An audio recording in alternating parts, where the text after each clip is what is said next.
Olá pessoal, mais uma vez eu quero cumprimentar a todos com a paz do Senhor. Estamos iniciando mais uma lição, desta feita a lição de número 4, onde estaremos falando sobre a igreja e o reino de Deus. A lição de adultos, que será ministrada no próximo domingo. Temos comentado aqui no canal também a lição de jovens, onde temos falado de doutrinas, né? E você que está chegando agora no canal, quero estar convidando a você para estar se inscrevendo no canal, para estar nos ajudando, dando seu like, né? Se você também gostar do vídeo, está compartilhando. E se quiser continuar recebendo as notificações também, ativar o sininho. Aí todos os vídeos que for lançado aqui no canal, você será notificado. Quero convidar você a ficar conosco até o final do vídeo para juntos estudarmos esse importante assunto, que é a nossa lição da Escola Bíblica Dominical. Então o título é A Igreja e o Reino de Deus. Lição de número 4.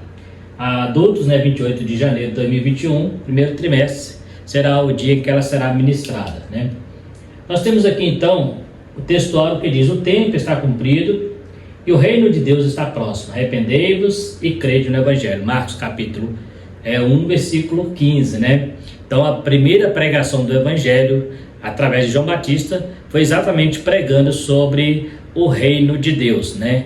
A partir dali começa-se a pregação do reino de Deus e depois a igreja é inserida nesse reino a partir ali da ressurreição, como temos estudado em lições anteriores, a inauguração da igreja após a morte e ressurreição de Jesus Cristo, né? Pregar a mensagem do reino de Deus é uma importante missão da igreja. Na verdade, a principal missão da igreja, né, aqui na terra, é pregar essa palavra, o Evangelho de Cristo, né? Essa é a nossa verdade prática. A nossa introdução.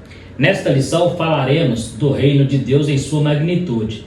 Veremos sobre o governo de Deus como único e soberano do universo.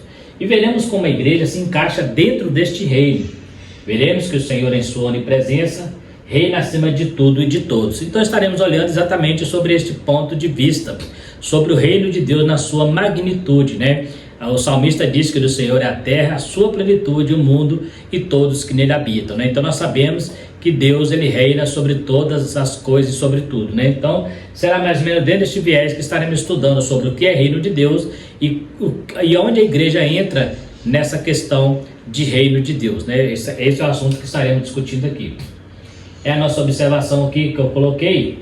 Eu coloquei uma observação: antes de falarmos de reino de Deus, precisamos entender o significado da expressão da palavra reino, que no grego é basileia, né? No hebraico é meler, né?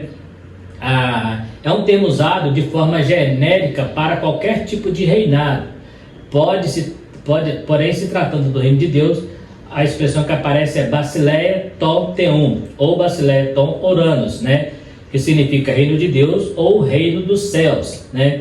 É interessante que a palavra reino também pode significar também autoridade, domínio, né? Então existem várias significados para esta palavra. No nosso caso aqui estaremos falando sobre o reino de Deus. Eu coloquei aqui as duas observações porque existem algumas questões teológicas sobre a questão de algum comentarista falar reino de Deus, outro, né, que os escritores falam reino dos céus, né?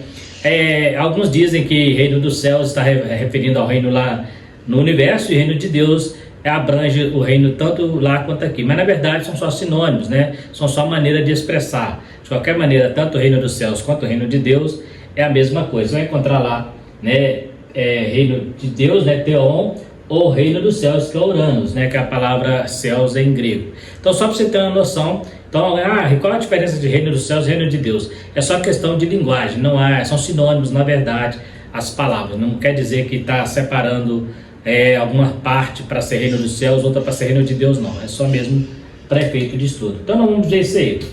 O reino de Deus, ele é universal. Então vamos trabalhar um pouquinho sobre reino de Deus, para depois entendermos aonde a igreja entra nesse quesito aí, né? Aonde a igreja passa a fazer parte deste reino. O reino de Deus é universal. Segundo o salmista 47:7, o Senhor é o rei de toda a terra. Ele domina sobre o reino dos homens. É importante observar que o seu reinado estende sobre todos os seres criados nos céus e na terra. Todas as hostes angelicais, incluindo os anjos caídos, todos que estão sob o seu domínio.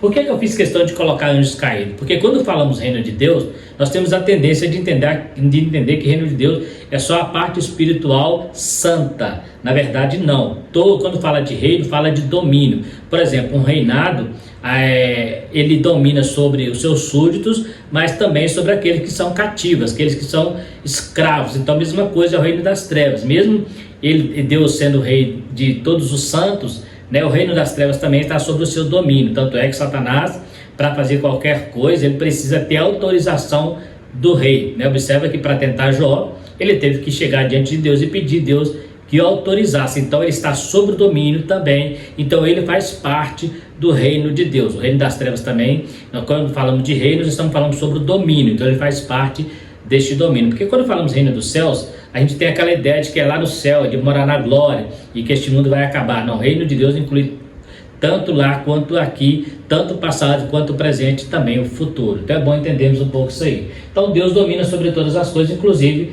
sobre as partes inferiores da terra, que é o reino das trevas, né? Deus exerce a soberania sobre todas as coisas no universo, a soberania divina e os acontecimentos no mundo. Todos os acontecimentos estão sob a soberania de Deus, até mesmo os demônios sabem disso. O salmista disse que Deus está em todo lugar, até na sepultura. Então nós estamos aqui entendendo um pouco essa soberania do reino de Deus, né? O reino de Deus, Deus está no controle de todas as coisas. Então tudo que acontece não foge ao controle de Deus. Algumas pessoas tendem a dizer que parece que Deus não viu, parece que Deus não ouviu, parece que pegou Deus de surpresa. Não, Deus nada o surpreende, Ele está no controle de todas as coisas, né? Por isso que Jesus, quando acalma o mar e a tempestade, eles falam: quem é este que até o mar e o vento lhe obedece? Porque Jesus ali, ele mesmo sendo filho de Deus, ali ele usando o seu poder, né, pelo Espírito Santo, mas ali está mostrando que quem comanda a natureza é Deus. Então tudo o que acontece está sob o controle, sobre o domínio de Deus. Então inclusive os demônios, né, sabem disso, né? Observa que quando ele expulsar demônio, o demônio reconhecia a sua divindade, né? E ali muitas vezes queriam manifestar a divindade de Cristo, e Cristo falava: cala e sai deles, né? Porque não era momento ainda, né? O salmista, no Salmo 139, ele diz assim: para onde me irei do teu espírito? Se eu ir para o deserto, lá o Senhor está. Se eu fizer a minha cama na sepultura, lá o Senhor está. Então o salmista diz que ele está em todo lugar, até na sepultura, né? Então não há nada que foge aos olhos do Criador, não há nada que foge à presença de Deus. Onde qualquer parte do universo, Deus está presente. Deus é onipotente e Deus tem o seu poder, o seu reinado abrange todo o universo, né? Então é para entender isso aí, que a soberania divina, ela está sobre todo o universo, né? Então o reino de Deus e a nação de Israel e a igreja. Então nós temos aqui três situações. Primeiro temos o reino de Deus, já falamos um pouco sobre o que é reino de Deus. Vamos entender um pouco sobre esse reino relacionado à nação de Israel e depois relacionado à igreja, né? Porque a nação de Israel foi o primeiro povo a ser chamado, né, como povo adquirido, assim como Pedro fala que nós somos povo adquirido. O primeiro povo a ser chamado, a ser escolhido entre as nações, é o povo judeu, né? Então Deus tinha um compromisso de reinar sobre este povo, né? E este povo, infelizmente, falhou no seu trabalho, que seriam eles os pregadores do evangelho. Por isso que eles saem e a igreja entra no projeto, entra no plano, né? Segundo Paulo escrevendo aos Romanos, que eles são os ramos, eles são o tronco, né? E nós somos enxertados nessa videira, né, para pregar o evangelho, porque eles falharam, né? A igreja, o povo judeu foi um povo escolhido para viver sobre esse sistema teocrático de reino, onde Deus mesmo instituindo os reis, as leis seriam divinas no que se tratava ao viver moral do povo. Todas as leis civis estavam subordinadas às leis divinas. Então nós temos aqui duas leis que eu fiz questão de destacar, que no reino, né, de Deus tem as leis morais e também as leis civis. As leis civis são aquelas que Deus estabeleceu ali para o judeu, ali no livro de Levítico, por exemplo, alguns costumes que eram, né, para a nação judaica, né, por exemplo, abster-se de algum alimento, né, guardar alguns dias, algumas festas. São leis civis, mas estava sobre o domínio também, sobre a supervisão de Deus.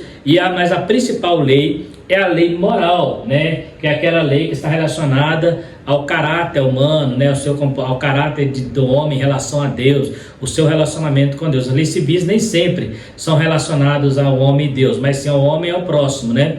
Mas a lei moral era relacionada ao homem e a Deus. Então, eles tendo pedido um rei, nós temos o fato aqui de Samuel, né? Lá em 1 Samuel capítulo 8, versículo 7, onde eles pedem um rei, né? Quando Samuel estava bem velho e ele pensou em colocar os seus filhos, né, como juiz, mas os filhos de Samuel eram filhos rebeldes, não seguiam os passos do pai, então a nação preferiu ter um rei e ainda fala, queremos ter um rei como tem as demais nações. Samuel entristeceu porque achou que estava sendo rejeitado. Deus disse para ele, não Samuel, não é a ti que eles rejeitam, é a mim que eles rejeitam como rei sobre a vida deles. Então Deus vai e separa ali Saul, porém eles falharam na sua tarefa e a igreja tomou esse lugar. Então nós vemos aqui que Israel tinha um plano, Deus tinha um plano para Israel, mas eles falharam, né? Deus continuaria reinando sobre este povo.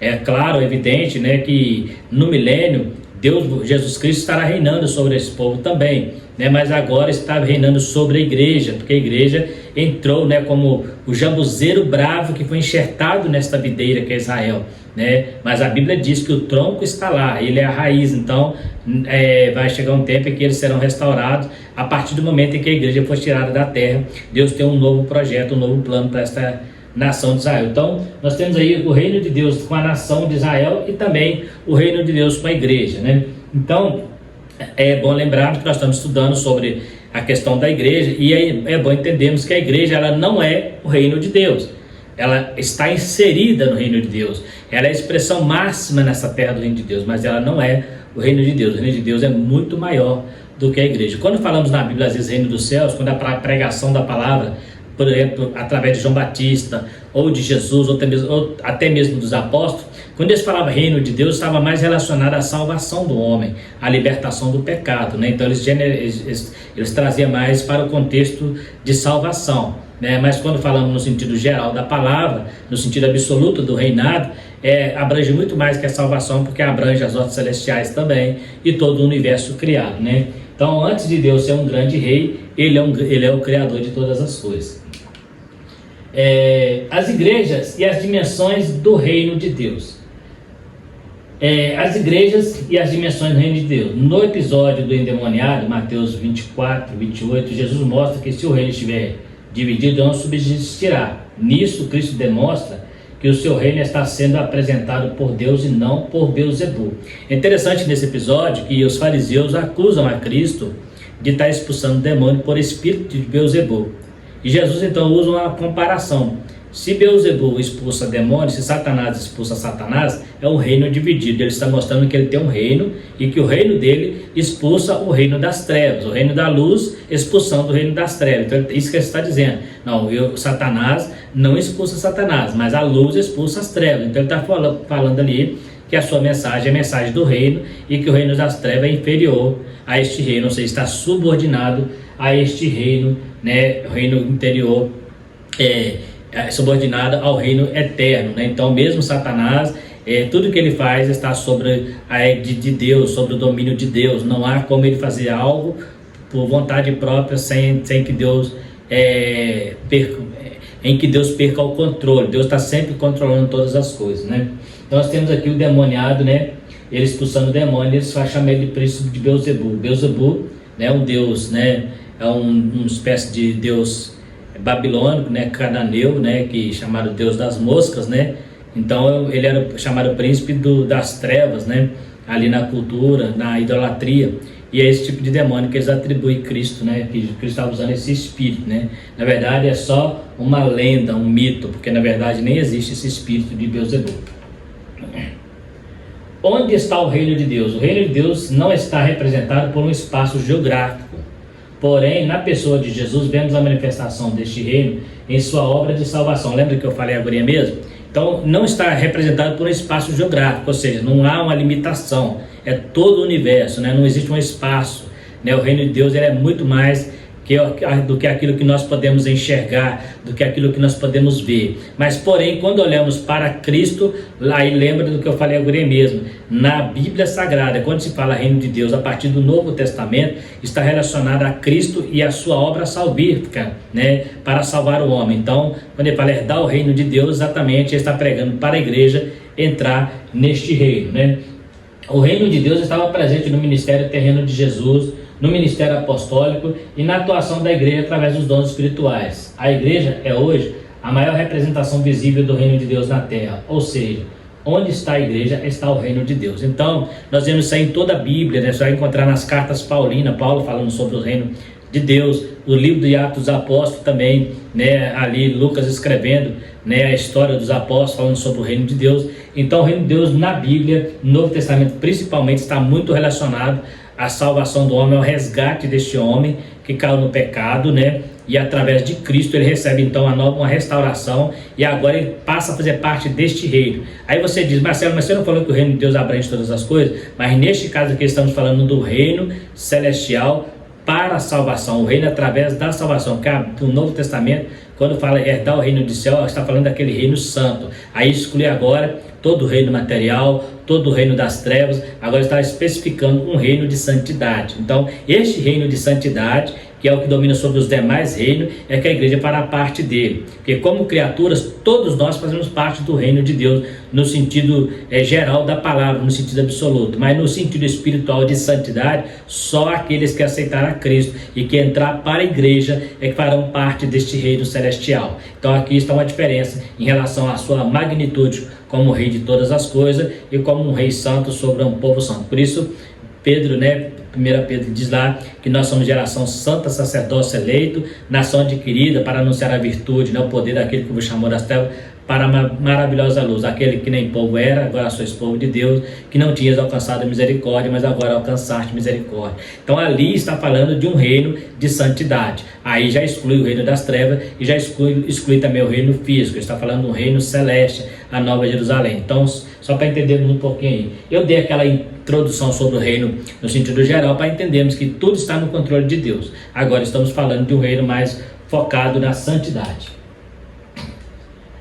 O reino de Deus como realidade futura. Então nós vemos aí que o reino de Deus possui uma dimensão presente e também futura, em um aspecto escatológico, ou seja, existe uma promessa de um reino futuro para os que permanecerem fiéis.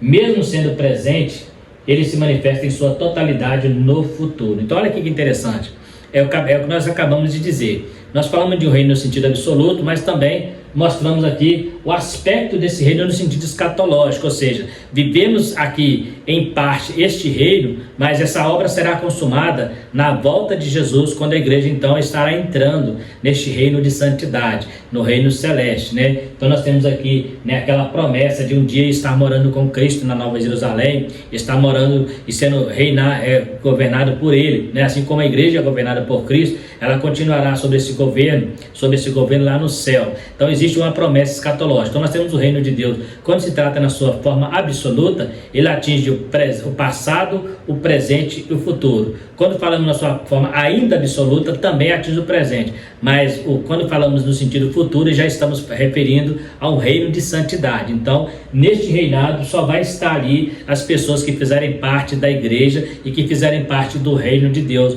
no sentido espiritual. Exclui-se aqui agora o reino das trevas e o reino físico, o reino material. Agora estamos falando de um reino espiritual, onde a igreja será revestida com um novo corpo, um corpo glorificado, para poder habitar neste novo reino, um reino de pura santidade e perfeição, né? Então é interessante, nós temos aí que o reino de Deus também tem esse cunho, ainda que ele é presente, como a igreja presente aqui, como a forma visível deste reino. Falamos sobre a igreja como a igreja visível, a igreja invisível. Essa igreja invisível também, ela aponta para a igreja invisível que estará no período futuro com Jesus, neste reino escatológico, né? A igreja no contexto do reino de Deus, né? A distinção entre a igreja e reino de Deus. A igreja faz parte do reino de Deus, mas ela não é o reino de Deus. O reino de Deus, como já foi dito, é muito mais amplo. Nesse reino inclui todos os servos de Deus na esfera humana e também as hostes celestiais, incluindo o reino das trevas. Então, por que é bom lembrar isso aí? Porque a igreja, o reino de Deus, ele criou a igreja, né? A igreja não nasceu como o reino de Deus, ela nasceu no reino de Deus, ela foi criada pelo reino. Então, assim como o reino das trevas também é do reino de Deus, né? O mundo físico foi criado pelo reino de Deus. A igreja, ela faz parte, hoje ela é a maior representação de Deus aqui na terra, desse reino celestial. Então a igreja ela foi criada a partir do reino de Deus. Observe que a mensagem que João Batista prega, ele fala assim: arrependei-vos que é chegado a vós o reino de Deus. Então a igreja nem existia, mas João já falava sobre o reino que existe, é chegado a vós o reino de Deus. Esse reino está falando do reino de santificação, o reino de redenção, o reino de salvação. Então é bom entender isso aí. A igreja ela é uma representação do reino de Deus, ela faz parte do reino de Deus, mas ela não é o reino de Deus. O reino de Deus é muito mais amplo e ela está inserida neste reino. Nós somos o guardião da pregação deste reino, né? Nós é que temos a palavra. Então, através da igreja é que as pessoas vão conhecer o reino de santidade, né? Então vamos lá um pouquinho aqui. A igreja expressa o reino de Deus. A igreja é a expressão máxima do reino de Deus na plenitude dos tempos. Gálatas 4:4 e Efésios 1:10. Então, ela é a manifestação máxima, a expressão máxima do reino de Deus na plenitude dos tempos, né? Ela foi projetada na onisciência de Deus, ela não foi um acidente ou algo inesperado. Ou seja, por causa do pecado agora eu vou criar a igreja. Não, ela já estava no projeto da onisciência de Deus, no coração de igreja, né? No coração de Deus. E a Bíblia diz que o Cordeiro foi morto antes da fundação do mundo. Então já tinha todo um projeto para a igreja. O reino de Deus, ele cria a igreja. A igreja, agora temos aqui 4 pontos importantes.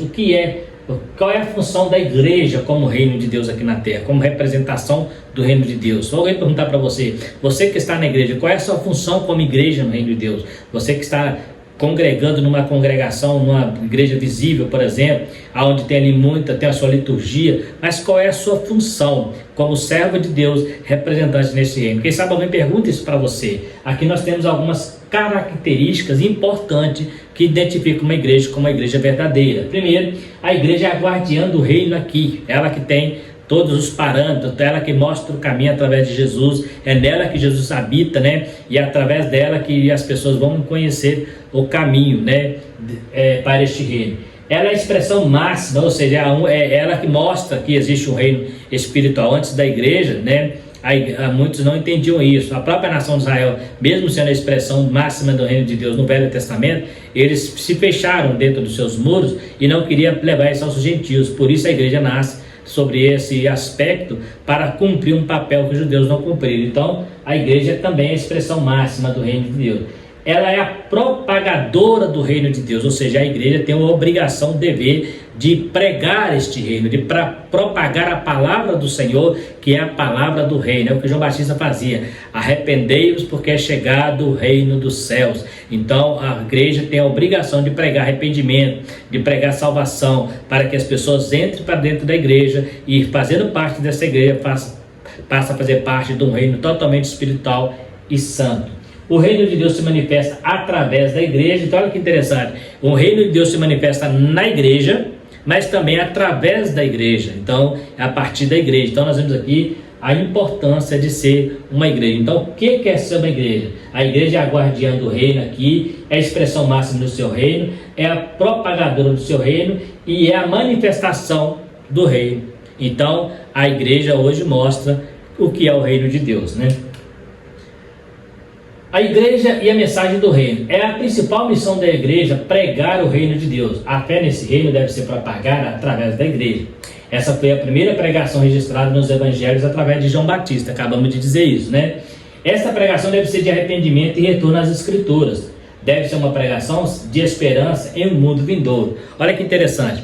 A pregação é a principal arma que a igreja tem para propagar este reino. E essa mensagem, ela precisa ser uma mensagem de regeneração, uma mensagem de perdão, uma mensagem de arrependimento. Não é o que temos visto por aí. Existem algumas igrejas que já não se prega mais contra o pecado, não há confronto, mas a igreja, ela tem essa função de pregar o arrependimento e o retorno às escrituras, né? Porque existem muitas igrejas que já saíram fora das escrituras. Então, como Paulo escreve a Timóteo, criando comichões nos ouvidos, montando para si doutrinas, segundo as suas concupiscências, fugindo das escrituras, para viver numa igreja falsa, uma igreja espécie, a igreja de Laodiceia, aquela igreja que não é fria e nem quente, mas uma igreja morna, que dá náuseas em Deus, que Deus vomita da boca para fora. Então a igreja tem a obrigação de pregar o arrependimento e retorno às Escrituras. Deve ser uma pregação de esperança no mundo vindouro, ou seja, a maior esperança da igreja é o mundo vindouro. Ainda que vivemos nessa terra como seres humanos, né, como pessoas